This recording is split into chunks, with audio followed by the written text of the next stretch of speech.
A cop's racist power trip culminates in publicly shaving a black woman's head in court.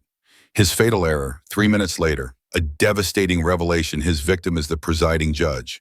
The hunter has just become the hunted, and justice is about to be served cold. The air in courtroom 4 usually hummed with a nervous energy, a blend of hushed reverence and the palpable tension of lives about to be irrevocably altered. Today, however, an undercurrent of something uglier, something sharper, had begun to poison that atmosphere. Judge Evelyn Grace, her usually impeccable judicial robes feeling like a heavy shroud, stood not at the elevated bench that was her domain, but on the cold, unforgiving tiles of the courtroom floor. Her dark, almond-shaped eyes, normally so quick to assess and command, were now fixed on the smirking face of Officer Jake Mallory. He was young, barely out of his probationary period if her memory served, yet he wielded his newfound authority like a freshly sharpened weapon. Evelyn had arrived at the courthouse early, as was her habit, not in her judicial robes, but in civilian clothes, a simple pantsuit. Her hair, usually styled in a neat chignon, was for once out in a cascade of intricate braids. A rare indulgence. She'd intended to review dockets in her chambers before the day's proceedings. She'd been walking through the near-empty public corridor leading to the secure entrance for the judges when a commotion near the main courtroom entrance had caught her attention. A young black woman, no older than her own daughter, was in a heated, tearful exchange with Officer Mallory and another, older officer. "I'm telling you, I'm here for jury duty. My summons is right here," the young woman had pleaded, waving a crumpled piece of paper. Mallory had snatched it with a disdainful air. "This looks forged." "And what's with the attitude? You people always have an attitude." Evelyn felt the familiar tightening in her chest, the weary anger that decades of such casual, venomous prejudice had never quite managed to extinguish. She'd stepped forward, her voice calm but firm. "Officer, perhaps I can be of assistance. What seems to be the problem?" Mallory had turned, his eyes sweeping over Evelyn in a way that was instantly dismissive. He saw a black woman, middle-aged, dressed professionally but not ostentatiously, in his limited, prejudiced worldview. She was just another potential troublemaker. "This is official police business. Ma'am, stay out of it. This is a public courthouse." "Officer," Evelyn had replied, her tone still even, "and that young lady seems distressed. As an officer of the court myself, I have an interest in ensuring everyone is treated with respect." "Officer of the court," Mallory had scoffed, a sneer twisting his lips. He exchanged a look with his partner, who merely shrugged, a silent abdication of responsibility. "What are you, the janitor? Or maybe you're here to cause trouble, like her?" He gestured dismissively at the tearful young woman. The "you people" hung in the air, thick and suffocating.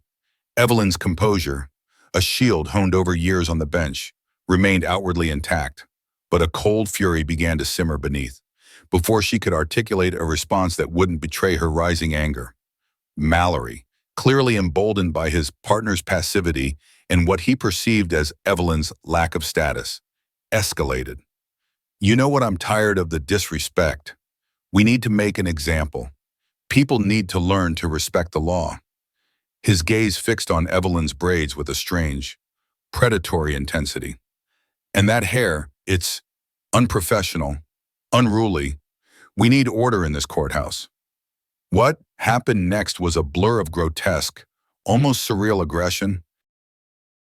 Mallory, his face alight with a disturbing zeal, produced a pair of heavy-duty shears from a pouch on his belt, shears Evelyn knew were intended for cutting through seatbelts or thick clothing in emergencies. "Not for this." He grabbed her arm, his fingers biting into her flesh. "We're going to have some decorum here," he'd snarled, and then he began to cut. The metallic rasp of the shears, the sickening fall of her carefully plaited hair to the floor, echoed in the sudden, horrified silence of the corridor. The young woman who'd been the initial target of his vitriol gasped, her own fear momentarily forgotten in the face of this shocking assault. Other courthouse staff, drawn by the commotion, began to gather, their faces a mixture of disbelief and fear. No one intervened. Now, minutes later, Evelyn stood in the center of courtroom 4, the scene of her impending public shaming. Mallory, clearly not satisfied with the butchery in the hallway, had dragged her here, proclaiming he was making a citizen's arrest for creating a disturbance and resisting an officer. Her hair, or what was left of it, was a jagged, uneven mess. Strands of it lay on the polished floor around her like fallen comrades. He wasn't just cutting her hair anymore. He was practically shaving it with a smaller, crueler-looking electric razor he'd procured from a confiscated items locker. The cold metal teeth scraped against her scalp. Each pass was a fresh wave of degradation. The courtroom was rapidly filling. Lawyers, defendants, plaintiffs, and the public gallery, all drawn by the unprecedented spectacle.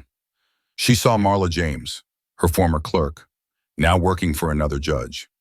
Marla's hand was clapped over her mouth, her eyes wide with a mixture of horror and dawning recognition. Evelyn tried to send a silent message, a plea, but Mallory roughly pushed her head forward, the razor buzzing dangerously close to her ear. "See this?" Mallory announced to the room, his voice loud and self-important, one hand gripping Evelyn's shoulder, the other brandishing the humming razor. "This is what happens when you don't respect the law, when you don't respect the officers who uphold it. This is about order. This is about discipline." A low murmur rippled through the onlookers. Some faces showed shock, others a kind of grim satisfaction, the kind that often accompanied the public humiliation of those deemed other. Evelyn's eyes scanned the room, cataloging each expression, each averted gaze, each flicker of emotion. She was a judge, trained to observe, to dissect human behavior, even in her own debasement. That instinct remained.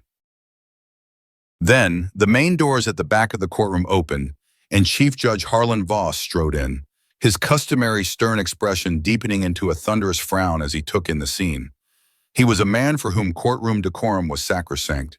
His gaze swept from the disheveled, half-shorn woman to the preening officer, and then back again. For a moment, he too seemed unsure of what he was witnessing. Mallory, oblivious, continued his tirade. She was being disruptive, disrespectful, inciting stuff. And this hair, it's a clear violation of public order. He seemed to be inventing justifications as he went along. The razor buzzed again. It was then, in that moment of profound violation, with the cold steel against her skin and the weight of hundreds of eyes upon her, that 3 minutes began. 3 minutes that would feel like an eternity, yet change everything. Chief Judge Voss's voice, when it came, was like the crack of a gavel. "Officer Mallory." "What in God's name is the meaning of this?" Mallory, startled, straightened up, a look of triumph on his face, clearly expecting commendation. "Sir, just restoring order. This individual was causing a disturbance and her appearance was inappropriate." Voss's eyes narrowed. He took a step closer, his gaze fixed on Evelyn, and then recognition dawned. It was slow at first, a flicker of confusion, then a widening of the eyes, and finally, a look of utter, profound shock that quickly morphed into a furious understanding. He knew those eyes. He knew that proud, though currently battered, posture. He knew Judge Evelyn Grace. He looked from Evelyn's ravaged hair to the smug officer, and then to the shears and razor in Mallory's hands. The courtroom held its breath. The only sound was the faint hum of the dropped razor on the floor. "Officer," Voss began, his voice dangerously low. "Do you have any idea who this individual is?" Mallory, still puffed up with self-importance, shook his head. "No, sir, just some troublemaker off the street, I presume, dressed like she thinks she's important. But that," Chief Judge Voss cut him off, his voice now resonating with cold, hard fury that echoed to the very back of the gallery, "is the Honorable Judge Evelyn Grace, the presiding judge of this courtroom." The silence that followed was absolute, a stunned, gaping void. Officer Jake Mallory's smirk didn't just falter, it collapsed. The color drained from his face, leaving behind a pasty, sickly pallor. The hand that had so confidently wielded the razor began to tremble.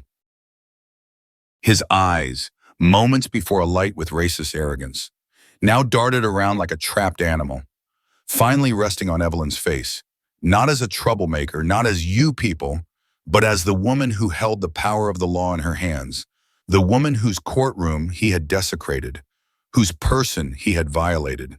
The razor lay on the floor between them. 3 minutes. The power dynamic hadn't just flipped. It had been shattered and reforged in the crucible of public humiliation and dawning. Terrifying realization. Evelyn slowly, deliberately, raised her head. Her eyes, no longer downcast, met Mallory's. They were not filled with tears, or fear, or even hatred. They were filled with the icy, unwavering resolve of a judge about to deliver a sentence. The scales of justice, so violently tipped, were about to swing back with a vengeance. The deafening silence in courtroom 4 finally fractured, splintering into a cacophony of gasps, hushed, horrified whispers. In the sudden, frantic scuffling of feet, Officer Mallory, pale and trembling, looked as though the floor had just vanished beneath him. Chief Judge Harlan Voss, his face a mask of cold fury, barked orders. Bailiffs, take Officer Mallory into custody, secure his weapon and badge, place him in a holding cell. Now, 2 bailiffs, their faces grim and set, moved swiftly towards Mallory, who offered no resistance. He seemed to have shrunk, the arrogant swagger completely deflated, replaced by a dawning, sickening terror, as they escorted him out. His eyes, wide and pleading, sought Evelyn's, but she offered him no solace, only the unwavering, glacial calm of a gathering storm. Marla James, tears streaming down her face, rushed to Evelyn's side, a soft shawl in her hands. Judge Grace? Evelyn! Oh, dear God! Evelyn, what has he done to you? Her voice was a choked whisper, a mixture of profound distress and protective anger. Evelyn allowed Marla to gently guide her towards the side door leading to the judicial chambers, away from the avid, horrified stares of the gallery. Each step was measured, deliberate, though a tremor ran through her body, a reaction to the violation.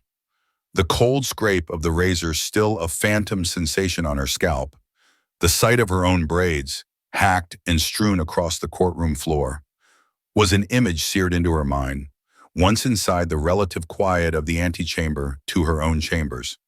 Marla helped her into a chair. Let me get you some water, something. Evelyn nodded, her throat tight. As Marla bustled away, Evelyn caught her reflection in the dark, unlit screen of a nearby monitor. The woman staring back was a stranger, her hair a brutalized landscape, her usually composed features etched with a raw vulnerability she rarely allowed the world to see. But beneath the shock, beneath the pain, a different kind of fire was kindling in her eyes. It was an old fire, one banked for years but never extinguished. The sight of her own reflection, the feeling of the unnatural lightness of her head, didn't just bring tears, it brought back a memory, sharp and unwelcome, from over 25 years ago. It was the memory that had, in many ways, forged the iron control she was known for, the composure that Mallory's shocking act had momentarily stripped away. She had been a young, ambitious prosecutor then, one of the very few black women in the district attorney's office. Her name was Evelyn Hayes then, full of fire and a righteous belief in the system she had sworn to uphold. She was prosecuting a high-profile case involving a wealthy, well-connected white businessman accused of fraud, a man who believed himself above the law. The defense attorney was a seasoned, silver-tongued shark named Marcus Thorne, notorious for his aggressive tactics and his thinly veiled disdain for anyone he considered beneath him, which, Evelyn quickly learned, included her. Throughout the trial, Thorne had subjected her to a relentless barrage of condescending remarks, subtle racial digs, and attempts to undermine her credibility. Not with facts, but with implications about her youth, her race, her gender. He'd interrupt her, mispronounce her name deliberately, refer to her with patronizing diminutives in earshot of the jury. Evelyn, fueled by youthful indignation and a fierce determination not to be intimidated, had fought back with equal fire, her objections sharp, her rebuttals passionate. She believed she was winning, that the jury saw through his charade. The crucial moment came during her cross-examination of the defendant. She had him cornered, his lies unraveling under her meticulous questioning. He was becoming flustered, angry. Then, Thorne had employed a tactic so vile, so personal. It had blindsided her. He'd risen, ostensibly to object, but instead he'd looked directly at the brostry and said, his voice dripping with false concern, "Your Honor, I must object to Ms. Hayes' aggressive and, dare I say, uppity demeanor. It's clear she's letting her personal feelings cloud her judgment. Perhaps someone with a more temperate disposition should be handling this." The word uppity, hurled with such deliberate venom, had struck Evelyn like a physical blow. It was a word loaded with centuries of racist baggage, designed to put black people, especially black women, in their place. In that instant, her carefully constructed composure had shattered. She had turned on Thorne, her voice shaking with rage. "How dare you? Oh. Your racist implications are an insult to this court, to me, and to the pursuit of justice." Her outburst was raw, heartfelt, and utterly justified, but it was a mistake. The judge, an older white man nearing retirement, had frowned disapprovingly not at Thorne, but at her.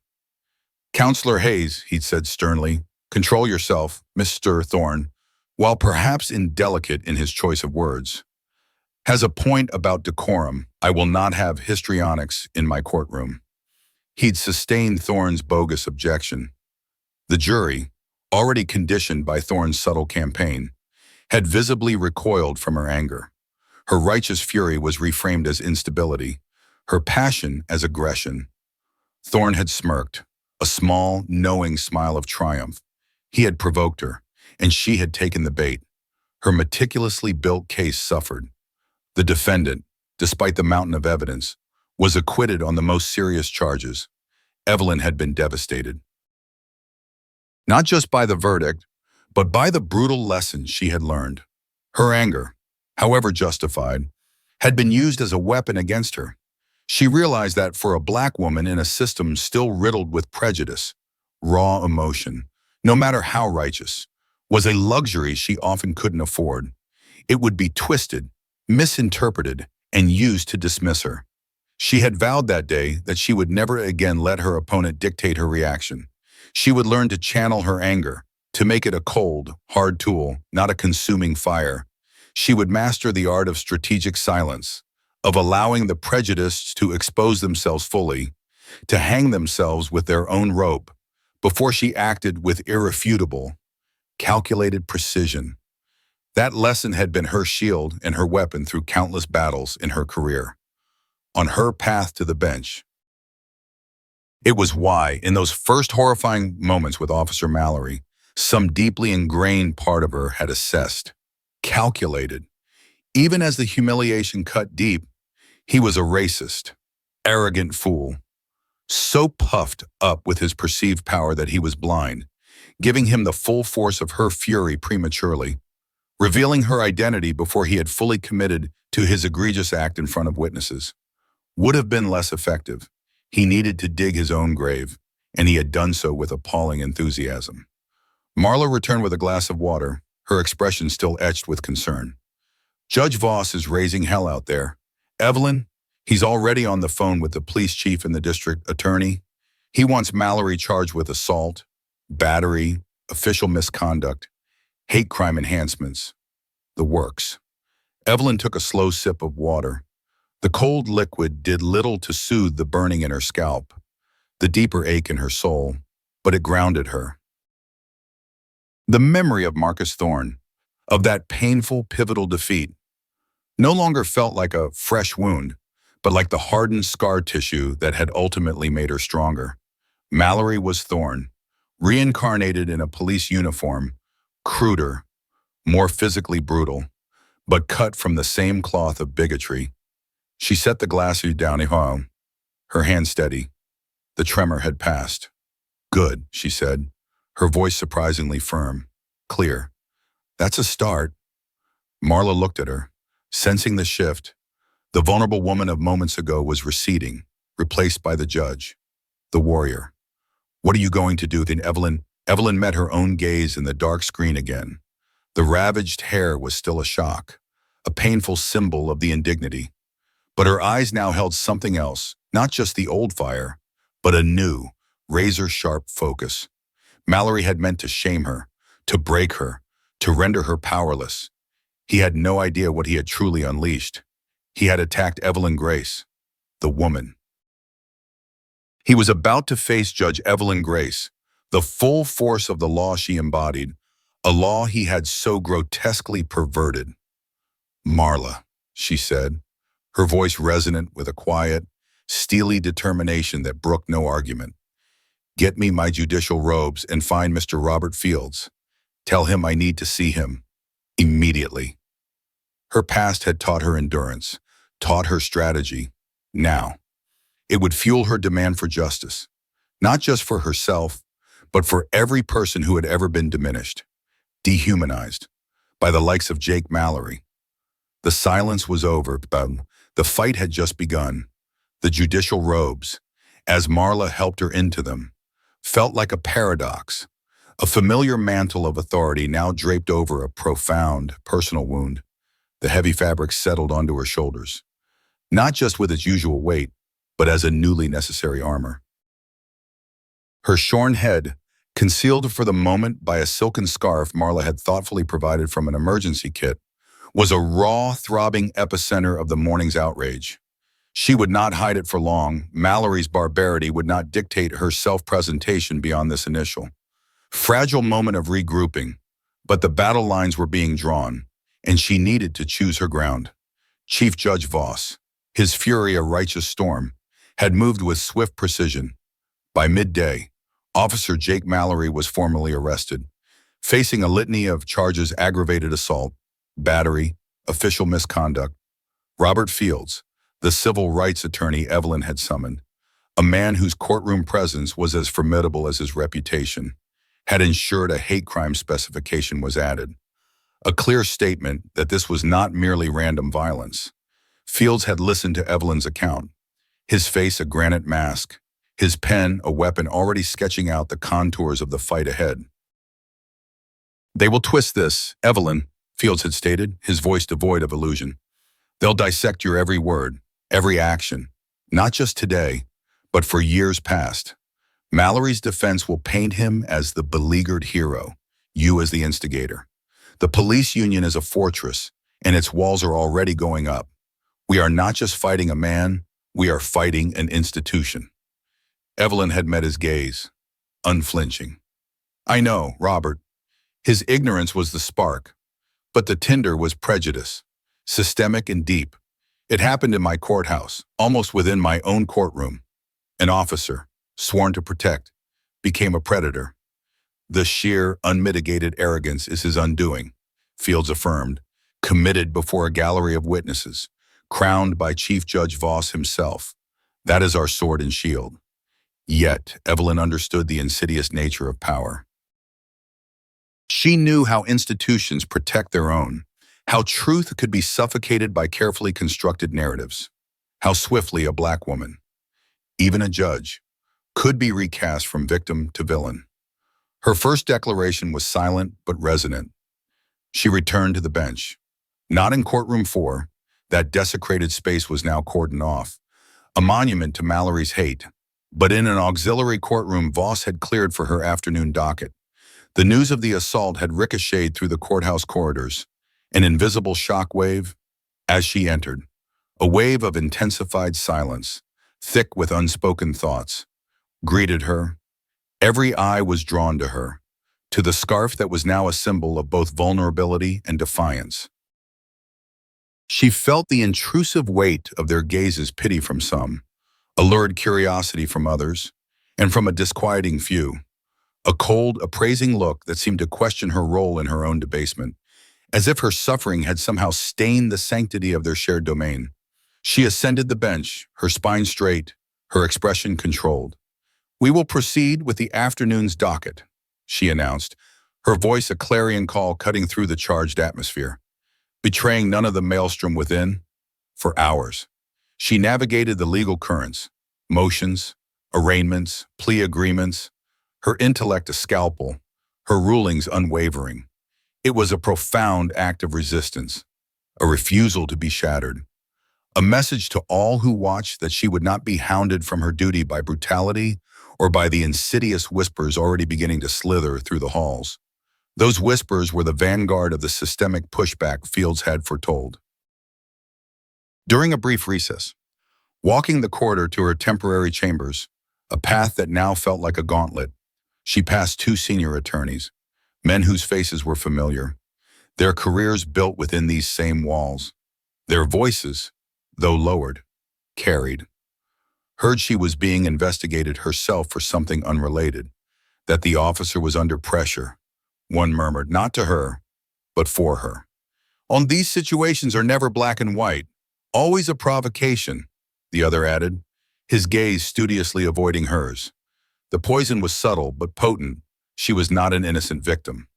The official attempt at containment arrived later that afternoon, cloaked in the smooth diplomacy of Arthur Kensington, a high-ranking official from the city manager's office, whose title, Liaison for Law Enforcement and Community Harmony, sounded like a euphemism for damage control. He requested a confidential discussion with Evelyn.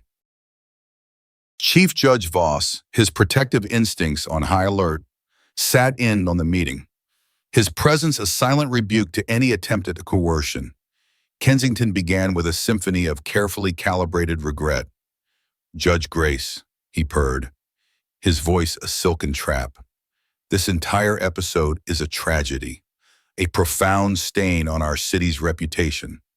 Rest assured, the city views this with the utmost gravity." "As well it should, Mr. Kensington," Evelyn responded, her voice an icy current. "Indeed, indeed, and Officer Mallory's alleged conduct, if substantiated, is, of course, indefensible." He paused, a delicate dance of words. "However, Judge, you are a woman of immense experience.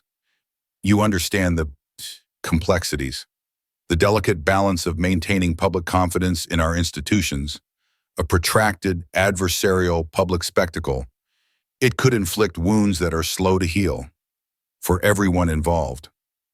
Voss's knuckles whitened on the armrest of his chair. "Mr.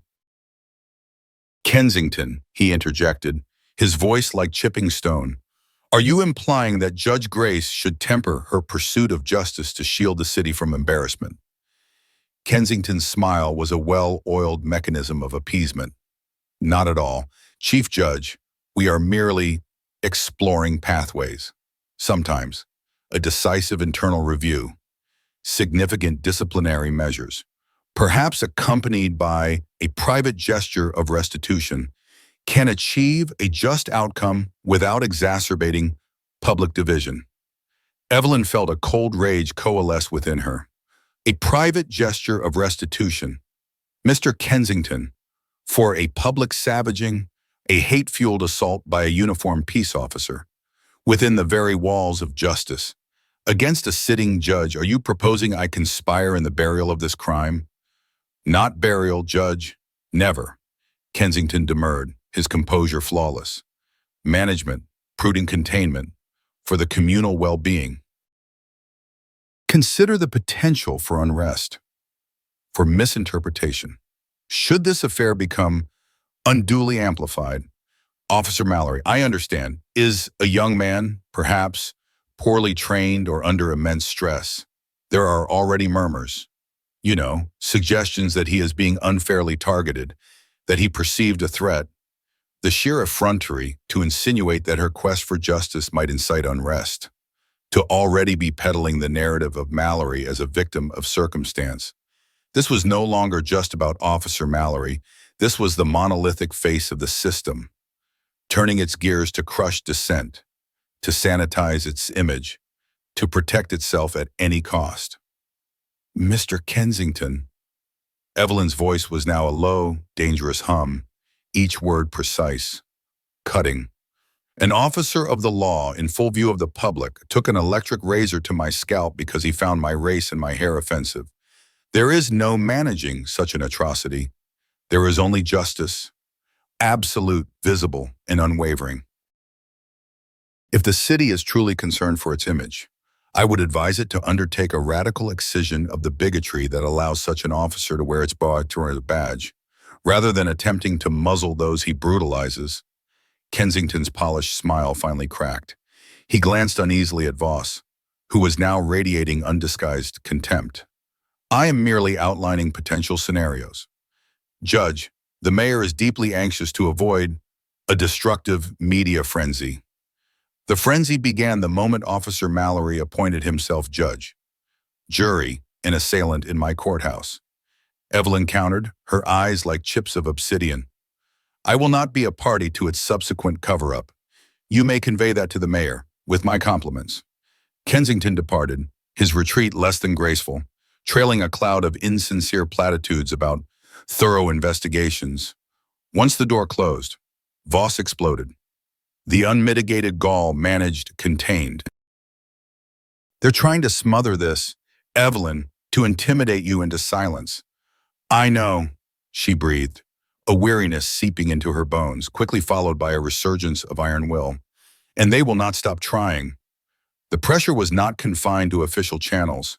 By nightfall, the airwaves and online forums were alive with distorted versions of the incident. Marla, her face etched with distress, showed Evelyn printouts from several obscure but vitriolic websites already spinning tales of the activist judge with a history of anti-police bias, attempting to poison the well of public opinion before any formal proceedings could even commence. Anonymous sources were quoted, fabricating encounters, twisting past rulings. It was a calculated campaign of character assassination, designed to isolate her, to make her toxic. Robert Fields called, his voice grim. Mallory's partner is singing their tune. Evelyn. He's claiming you were the aggressor, that Mallory acted in self-defense after you assaulted him with verbal threats and refused lawful commands. They're not just building a wall, they're launching a counteroffensive.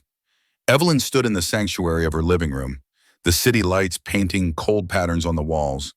The scarf lay discarded. Earlier, she had forced herself to confront her reflection, to truly see the damage. The jagged, brutalized landscape of her hair was a stark testament to Mallory's malice. But the eyes that stared back were not defeated. They were the eyes of a woman who had faced down prejudice before and had risen. This labyrinth of whispers, these institutional walls of denial and deflection, were formidable. But Evelyn Grace knew the layout of labyrinths. She knew how to navigate darkness, and she was far from done. The city wanted containment. Evelyn Grace was preparing for war. The days that followed were a siege. Evelyn felt the walls of the established order pressing in, a suffocating weight of whispers, manufactured narratives, and the chillingly polite, yet obstructive machinery of bureaucracy, the city's official channels, while publicly vowing full investigations, moved with glacial slowness regarding Mallory's actual disciplinary process. Even as they expedited efforts to manage the public perception, a perception they seemed intent on shaping against her. Mallory's partner, Officer Henderson, had indeed given a statement that painted Evelyn as uncooperative and hostile, a blatant inversion of the truth that Robert Fields was already working to dismantle. The online smear campaign continued, a venomous undercurrent seeking to erode her credibility before she even had a chance to formally present her case beyond the initial police report and her testimony to the DA. Evelyn, however, was not idle. She continued to preside over her reassigned courtroom with an almost preternatural calm, each ruling delivered with clarity, each interaction marked by an unassailable professionalism. This itself was an act of defiance, a refusal to be diminished or defined by the assault. Yet, she knew it wasn't enough. The narrative was being stolen. During a late-night strategy session in Robert Fields' sparsely furnished but intensely active office, surrounded by stacks of case files and the lingering scent of stale coffee, the frustration was palpable. They're trying to drown us in procedure and misinformation. Evelyn, Fields stated, pacing the small room, Mallory's defense is getting to argue provocation, diminished capacity due to stress, anything they can throw. Henderson's testimony gives them an anchor for that. We need to fracture their narrative, and fast. Evelyn looked at a photograph on Fields' desk, a smiling young girl, his daughter. It was a reminder of what was at stake, not just for her, but for the future, for the possibility of a justice system that was truly just. What about the young woman? Evelyn asked, her voice quiet but firm. The one Mallory was harassing before he even saw me. She witnessed his initial aggression, his racism. Unprovoked, her testimony would be crucial. Fields sighed, running a hand through his already disheveled hair. My investigator, Paula, has been looking. The courthouse logs for jury summons that day are a mess. Typical. And the young woman was understandably terrified. She vanished after you were detained. Paula's put out feelers, discreetly, but so far, nothing. She might be too scared to come forward. And I can't blame her. A flicker of an idea, bold and unsettling, began to form in Evelyn's mind. For days, she had worn the silken scarf, a necessary concession to the initial shock and the practicalities of a brutalized scalp. But the scarf, while offering a measure of personal comfort, was also a shield. And shields, she knew, could sometimes be mistaken for hiding. Robert, she said slowly, the idea solidifying, the annual Judicial Review Board dinner is next week. I'm scheduled to give a brief address as the most recently appointed appellate liaison. I haven't withdrawn. Fields stopped pacing. Evelyn, are you sure that's a very public forum? The press will be there. Everyone will be watching you, scrutinizing. Exactly, she replied, a steely glint in her eyes. They want to whisper about me in the shadows. They want to paint me as unhinged or aggressive. Let them see me. Let them see what their order and discipline looks like. She touched the place where the scarf rested. I will not wear this. I will not hide what he did. Let the sight of me be the first piece of evidence. It was a risky move. It could be seen as an attempt to sway public opinion outside the courtroom, something judges were typically loath to do. But this was not typical. This was an attack on the judiciary itself, on a black woman in a position of authority, by an agent of the state. The days leading up to the dinner were fraught with tension. Evelyn meticulously prepared her speech, ensuring it was professional, focused on judicial ethics and community trust. Yet every word would be imbued with a new, unspoken weight. She knew her appearance alone would be a statement louder than any rhetoric. Meanwhile, Paula, Fields' indefatigable investigator, continued her search for the missing witness. She'd managed to get a slightly clearer, though still grainy, security camera image of the young woman from a camera positioned further down the courthouse corridor. She'd been showing it to courthouse regulars, community leaders, anyone who might recognize her. 3 days before this dinner, Paula struck gold, but not in the way she expected. A young paralegal, Alicia Washington, who worked for a small nonprofit legal aid clinic, had seen one of Paula's discreetly circulated flyers with the grainy image. Alicia hadn't been in the courthouse that day, but her younger sister, Kayla, a college student, had been summoned for jury duty. Kayla had come home that afternoon deeply distressed, not saying only that there had been a horrible scene with a cop when Alicia saw the flyer, and then the escalating news reports, many of them casting Judge Grace in a negative light, suggesting she was the problem. She'd pressed Kayla.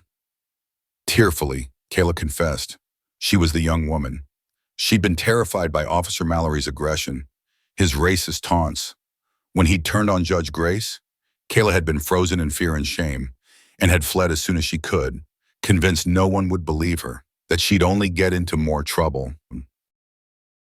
She hadn't even realized the woman who had tried to intervene, the woman who was then so brutally assaulted, was a judge. She'd been consumed by her own fear. Alicia, however, was a fighter. Her work at the legal aid clinic exposed her daily to the injustices faced by the marginalized. Incensed by the smear campaign against Judge Grace, and empowered by her sister's reluctant confession, Alicia Washington contacted Robert Fields' office. "Ms. Washington," Fields said, his voice imbued with a new energy when he called Evelyn. "Her sister, Kayla, is willing to give a sworn affidavit. She saw it all. Mallory's initial, unprovoked verbal assault on her, the racial slurs, his escalating rage before you even approached. She says you were calm, respectful, trying to de-escalate. It completely corroborates your account and demolishes Henderson's testimony about you being the aggressor." A profound sense of relief washed over Evelyn, so potent it almost buckled her knees. It wasn't just relief for her case, but for that young woman, Kayla, who had found her courage. That's the breaking we needed, Robert." "It's more than a break, Evelyn," Fields said, excitement in his voice. "It's a crack in their wall, a big one, and we're going to drive a wedge right through it." The night of the Judicial Review Board dinner arrived. The ballroom was filled with the city's legal elite, judges, prominent attorneys, city officials, including Arthur Kensington, who offered Evelyn a strained, overly solicitous greeting. The air crackled with anticipation. News of Kayla Washington's impending testimony had been strategically leaked by Fields' office just hours before, sending ripples through the legal community and the press outlets covering the event. When Evelyn Grace was called to the podium, a hush fell over the room. She walked steadily, her posture erect, her expression composed, and she wore no scarf. Her head, still showing the brutally shorn, uneven patches from Mallory's razor, was bare for all to see. It was a shocking, visceral sight. Gasps were audible. Cameras flashed relentlessly. She saw Marla in the audience, tears welling in her eyes, but smiling proudly. She saw Chief Judge Voss, nodding slowly, a look of profound respect on his face. She saw Robert Fields, giving her a small, almost imperceptible thumbs up. Evelyn didn't address the assault directly in her speech. She spoke of judicial integrity, of the courage required to uphold the law in the face of pressure, of the sacred trust placed in them by the community. But every word was amplified by the undeniable, visible evidence of the violence she had endured. Her shorn head was a silent scream, a bold indictment that no carefully crafted press release from the city or the police union could refute. She was not hiding. She was not broken. She was fighting. As she concluded her remarks and stepped away from the podium to a stunned, then gradually building wave of applause, an applause that felt different, more deeply felt than the usual polite ovations. She knew this was a turning point. The whispers had not been silenced, but they were now competing with a roar. The first true act of resistance had been launched, aided by the unexpected courage of a young woman she had tried to protect. The wall of deceit had its first visible cracks, and Evelyn Grace, with the truth as her weapon, was just beginning to dismantle it. The aftermath of the Judicial Review Board dinner was a subtle but significant tremor through the city's power structures. Evelyn's silent, shorn defiance, coupled with the strategically leaked news of Kayla Washington's forthcoming testimony, had forced a recalibration. The narrative Mallory's defenders and the city's damage control specialists had been so carefully constructing, that of an aggressive judge provoking a stressed officer, began to fray at the edges. But the fight was far from over. It merely shifted to a new, more intense phase. The police union lawyers, led by the formidable defense attorney Leonard Len Sitwell, doubled down, preparing to aggressively discredit Kayla and portray Mallory as a victim of a political vendetta. The first major legal battleground was to be a pre-trial hearing on a motion filed by Sitwell, a motion to dismiss the hate crime specification and to challenge the admissibility of Kayla Washington's testimony, claiming she was an unreliable witness coerced by a vengeful judge and her high-powered attorney. It was a classic sit-well tactic: attack the accusers, muddy the waters, and create doubt. The hearing was scheduled in a larger courtroom, presided over by Judge Marcus Thorne, an older, highly respected jurist known for his meticulous adherence to procedure and his intolerance for courtroom theatrics. The irony of Thorne, the same name as the lawyer who had humiliated Evelyn decades ago, was not lost on her. Though this Judge Thorne was a different man entirely, known for his fairness, the courtroom was packed. Press, legal observers, city officials, including a visibly anxious Arthur Kensington, and members of the public filled every seat. Officer Jake Mallory sat beside Sitwell, his demeanor a carefully coached blend of stoic concern, a far cry from the arrogant bully who had wielded the razor. Officer Henderson, Mallory's partner, was Sitwell's star witness for the motion, there to reinforce the narrative of Evelyn's alleged initial aggression. Henderson took the stand, his uniform immaculate, his voice steady as Sitwell led him through his version of events. He painted a picture of a chaotic scene, of Judge Grace, whom he claimed not to recognize at the time, interfering, shouting, and escalating the situation. He claimed Mallory had acted only to restore order and had been professional throughout. During his direct examination, Henderson was smooth, repeating the lines he had clearly rehearsed, his gaze often drifting towards the police union representatives in the gallery as if for approval.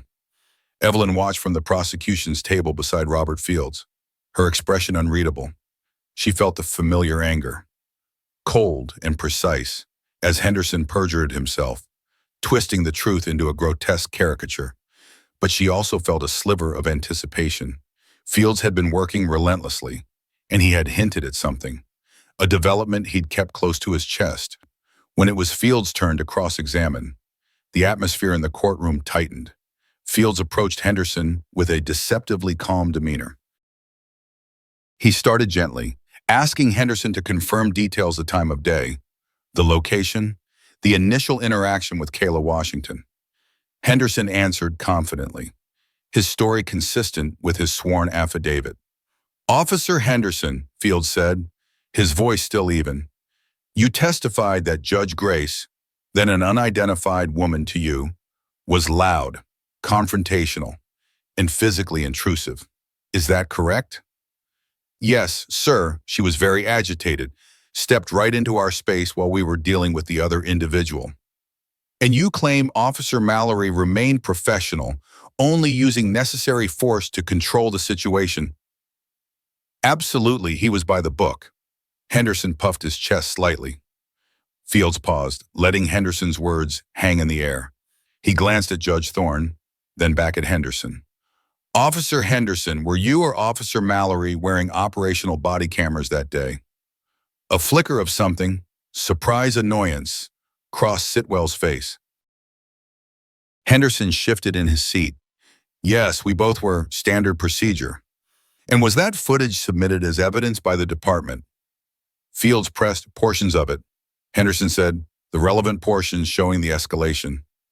Sitwell had indeed submitted a heavily edited, very brief clip from Mallory's camera that was conveniently corrupted at key moments and showed little of the actual assault, focusing instead on a moment where Evelyn raised her voice after her hair was already being cut.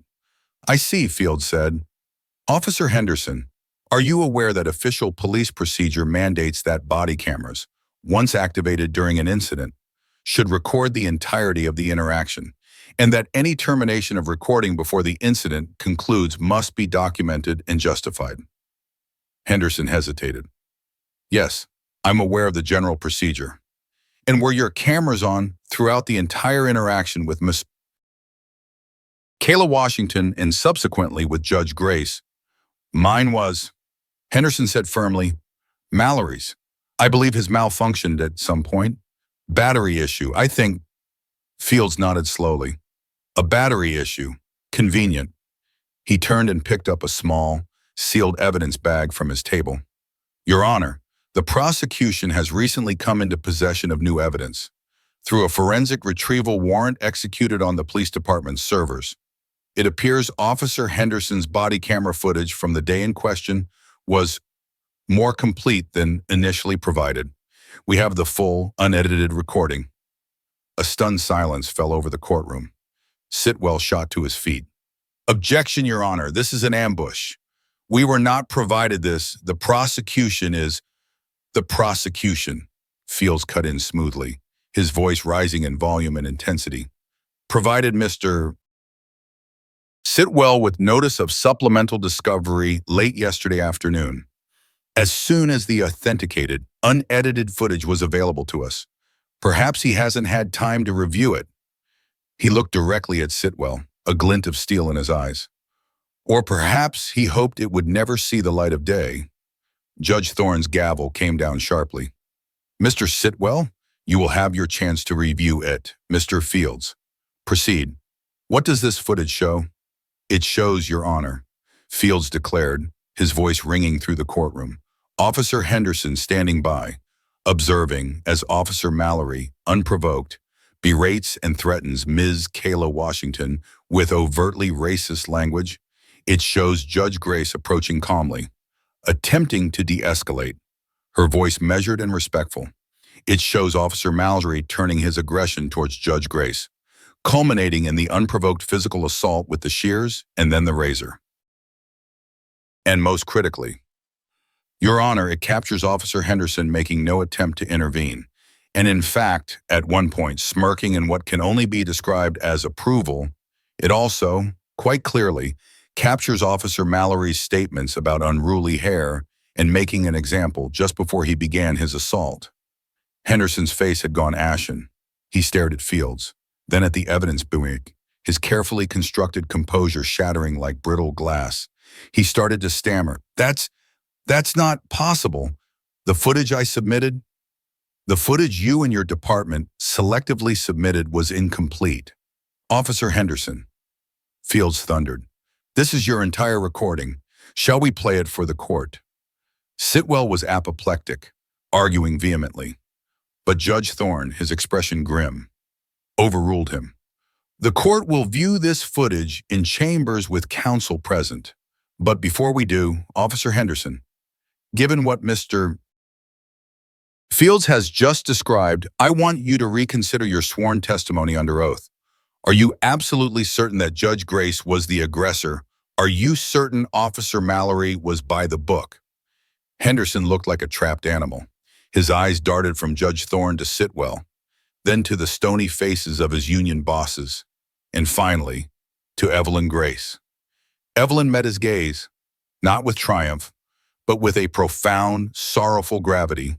In that moment, the power dynamic in the courtroom didn't just flip, it imploded. The carefully constructed wall of lies crumbled. Henderson swallowed hard, his Adam's apple bobbing. He opened his mouth, then closed it. He looked down at his hands, which were trembling. I may have misremembered certain details," he finally choked out, his voice barely a whisper. "The situation was confusing." "Confusing?" Judge Thorne's voice was laced with ice. "Perjury is not confusing, Officer Henderson. It is a crime." The courtroom erupted in a low roar of shocked murmurs. Mallory, next to Sitwell, stared blankly ahead, his face a mask of disbelief rapidly giving way to visible despair. Arthur Kensington was seen discreetly slipping out of the courtroom. The undeniable evidence, captured by the perpetrator's own colleague, had done more than just expose a lie. It had exposed the conspiracy of silence and deception designed to protect Mallory. The smirk Henderson had tried to hide from his own camera was now a damning indictment of his complicity. Fields didn't even need to play the full tape in open court at that moment. Henderson's collapse on the stand was a mortal blow to Mallory's defense. The motion to dismiss the hate crime specification was dead on arrival. Kayla Washington's testimony was no longer just credible. It was fully corroborated by a police officer's own body cam. Judge Thorne adjourned the hearing, ordering Henderson to be detained for potential perjury charges and Mallory's bail conditions to be immediately reviewed, likely increased. As Evelyn rose, she felt a profound weariness, but also a fierce, unyielding sense of vindication. The truth, however deeply buried, however fiercely resisted, had a way of clawing its way to the light. This was not the end, but it was, undeniably, the end of the beginning of their lies. The power had not just shifted, it had been reclaimed by the irrefutable weight of truth.